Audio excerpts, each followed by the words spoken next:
folks, how's it going? It's Matthew here. Another pickups video. Now, for this one, I got stuff from two different pawn shops and also the video game store that I often go to trade stuff in. Yeah, so we'll jump right into it. As I mentioned, two pawn shops and a video game store. And probably the biggest common theme is GameCube games that I didn't have. But there's the odd other game tossed in too. So yeah, we'll jump right in. So first is one of the pawn shops that I went to. I picked up 3 games from them. They were $2 each, and usually their prices are quite high, so I don't really stop there too often, but they were trying to get rid of all their older stock, and they didn't have a ton, but I found enough that it was worth picking some stuff up. So as I mentioned, everything was $2. So, well, $2 each. So, first up is a NES game I didn't have, and that is the Moffat Conspiracy. Now, I am really going more for box stuff, but for $2, I couldn't turn it down. I figured why not. So, yeah, the Moffat Conspiracy for $2. Next is In the Zone 98. Now, it is a sports game, but like I said, I'm a sucker for boxed games, and it was only $2. So even though it's a sports game, box complete for $2, I'll take that deal. I don't know why I was holding it like that. I don't know. In the Zone 98, box complete, $2. And the last thing that I picked up at that pawn shop is for the GameCube, and it's Freestyle Street Soccer. It's made by Acclaim. It is a sports title, but it's kind of different than your usual one. I don't know. It's just more of an arcade style one, so I figured why not. So, yeah. Freestyle Street Soccer for the GameCube. Fully complete, $2. So, yeah. That was $6 for those 3 games altogether. So, that was the first pawn shop. And then the second one, they had a deal going on, and I can't remember the exact bit of it, but I picked up 4 games, and they came to $5 each, and they're not bad titles, but they're ones that I didn't have. There's only one game in there that I think is a pretty good deal for $5. The other ones are alright for $5, but I'll show you them. First one is Rugrats Royal Ransom. $5. Might not have been worth it, but I didn't have it, and now I do. And I'm a sucker for GameCube games, so gotta add it to the collection. So, yeah, Rugrats Royal Ransom for $5. Next is a game I think I had for PlayStation 2, but now I have it for the GameCube, and that is Trigger Man. And it's kind of a third-person shooter, so you can see your character running around. I haven't tried it yet, but it actually looks pretty good. So, Trigger Man for the GameCube for $5.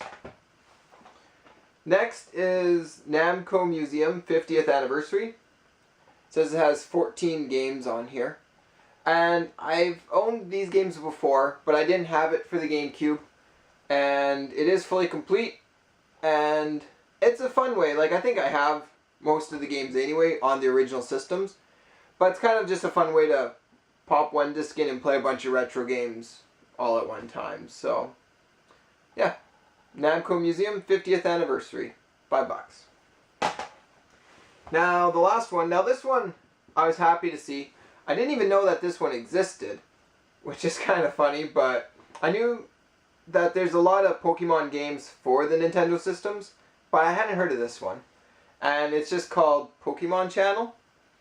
Now, this one uses the e-reader cards, so it uses the Game Boy Advance with the e-reader, and then you hook it up to the GameCube and you go about it.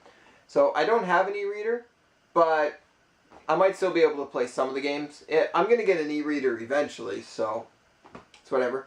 But what's nice is that it comes with 3 Pokemon Channel e-reader cards, and they are still in here, and they're in the original sheet, so you can tell they haven't been popped out and used. So that's kind of cool that it came with the original e-reader cards. So yeah, hadn't heard of it before, but happy to have it.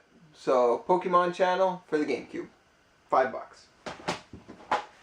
So those 4 games were what I got from that pawn shop. Now what's left is the stuff that I got from the retro video game store in my town. Alright, so I went to the retro video game store and I was talking to the owner, who I've become pretty good friends with just because I've traded in so much and he's been giving me good deals, so we really help each other out. So I was talking to him and I noticed that he had one boxed N64 game there that hadn't been there before. So I ended up picking it up, and that is Bass Hunter 64. It is just a fishing game, but it's a boxed one, box complete, in good shape, and yeah, all the games that I picked up, I ended getting them each for $4.